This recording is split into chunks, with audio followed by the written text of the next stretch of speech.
Hello friends, welcome to secret of சமையல். இன்னைக்கு நம்ம பார்க்க போகிறது ஒரு செம ஈஸியான ஒரு சட்னி ரெசிபி. இது வந்துட்டு நிலக்கடலை சட்னி. ரொம்ப ரொம்ப ஈஸியாக செய்யலாம். ரொம்ப டேஸ்டியாக இருக்கும். இட்லி, தோசை எல்லாத்துக்குமே சூப்பரான ஒரு காம்போவாக இருக்கும். வீடியோக்குள்ளே போகிறதுக்கு முன்னாடி நீங்கள் என்னோட சேனலுக்கு இப்போ தான் முதல் முறையாக வரீங்கன்னா வீடியோ கீழே இருக்க சப்ஸ்கிரைப் பட்டனை மறக்காம ப்ரெஸ் பண்ணிக்கோங்க. பக்கத்தில் இருக்க நோட்டிஃபிகேஷன் பில்லையும் மறக்காம கிளிக் பண்ணிக்கோங்க. அப்போ அதோட ஃபியூச்சர் நோட்டிஃபிகேஷன்ஸ் உங்களுக்கு உடனே வந்து சேரும். சரி வாங்க, இப்போ இந்த சிம்பிளான நிலக்கடலை சட்னி எப்படி செய்யலாம்னு பார்க்கலாம்.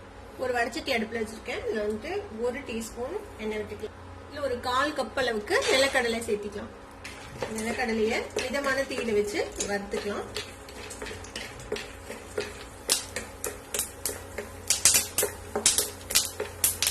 ஒரு 3/4 வாசி வறுபட்டதும் 2 வரமிளகாய் சேர்த்திக்கலாம். அதுல கூடவே ஒரு சின்ன துண்டு புளி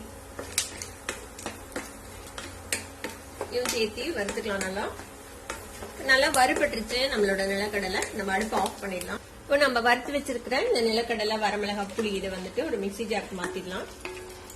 இது கூடவே நம்ம கொஞ்சமா தேங்காய் சேர்த்திக்கலாம். தேங்காயே இல்லாம கூட இந்த சட்னி அரைக்கலாம். கொஞ்சம் தேங்காய் சேர்த்தனோம்னா இன்னும் கொஞ்சம் நல்லா இருக்கும். அதனால ஒரு 2 டேபிள் ஸ்பூன் அளவுக்கு தேங்காய் சேர்த்துறேன். சட்னிக்கு தேவையான அளவுக்கு உப்பு சேர்த்திக்கலாம். இதுக்கு தேவையான தண்ணி விட்டு இதை நம்ம அரைச்சு எடுத்துக்கலாம். நான் அரைச்சு எடுத்துட்டு வந்துடுறேன். இந்த மாதிரி நல்லா அரைச்சாச்சு. ஒரு பவுலுக்கு நம்ம மாத்திடலாம். மிக்சியில கொஞ்சமா தண்ணி விட்டு இந்த தண்ணி இதுல ஊத்திடலாம். இதை வந்துட்டு நம்ம தாளிச்சு கொட்டிடலாம். ஒரு வடச்சட்டியில கொஞ்சமா எண்ணெய் விட்டுக்கலாம். ஒரு டீஸ்பூன் அளவுக்கு. எண்ணெய் சூடானதும் கொஞ்சமா கடுகு சேர்த்திக்கோங்க. கடுகு பொரிஞ்சதும் கொஞ்சமா கருவேப்பிலை, வரமிளகாய் சேர்த்திக்கலாம். இப்போ நம்ம தாளிச்சு வச்சிருக்கிற இந்த கடுகு, கருவேப்பிலை, வரமிளகாவை இந்த சட்னி மேல கொட்டிடலாம்.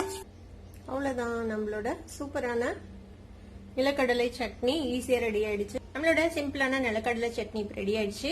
கண்டிப்பா நீங்களும் ட்ரை பண்ணி பாருங்க. ட்ரை பண்ணி பார்த்துட்டு எப்படி இருந்தது அப்படின்னு கமெண்ட்ஸ்ல ஃபீட்பேக் கொடுங்க. இந்த வீடியோ உங்களுக்கு பிடிச்சிருந்தா சப்ஸ்கிரைப் பண்ணுங்க. பக்கத்துல இருக்க பெல் ஐகானை கிளிக் பண்ணுங்க. அப்ப அதோட ஃபியூச்சர் நோட்டிபிகேஷன்ஸ் உங்களுக்கு உடனே வந்து சேரும். லைக் பண்ணுங்க, ஷேர் பண்ணுங்க. தேங்க்யூ ஃபார் வாட்சிங் வீடியோ வியூவர்ஸ். Bye bye.